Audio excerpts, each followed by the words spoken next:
ते सुरळीतपणे राहिलं पाहिजे, एकच संधी एकच छत्राखाली ते राहिलं पाहिजे आणि सर्व भारतीय नागरिक हे जणू काही गुलाम आहेत अशा पद्धतीने विचारसरणीतून हा कायदा आला होता. परंतु त्या कायद्यात काही चांगल्या गोष्टी सुद्धा होत्या. त्यामुळे हे कायदे वाईट होते का?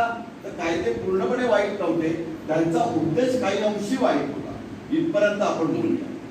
आणि त्यातलाच एक कायदा आला तो म्हणजे इंडियन एव्हिडन्स ऍक्ट. आणि मग या दोन कायद्यांना संपूर्ण फौजदारी प्रक्रिया कशी करायची याच्यासाठी निर्माण झाला तो क्रिमिनल प्रोसिजर कोड. आणि आजपर्यंत ते कायदे अस्तित्वात होते.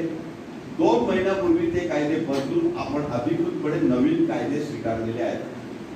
हे तिन्ही कायदे बघितले तर तिन्ही कायद्याचं शेवटचं पान जर तुम्ही उघडलं, जसं कायद्याचं पहिलं पान महत्वाचं असतं की कायदा कुठे अस्तित्वात आला, कधीपासून अस्तित्वात आला आणि तो कोणाकोणाला लागू आहे.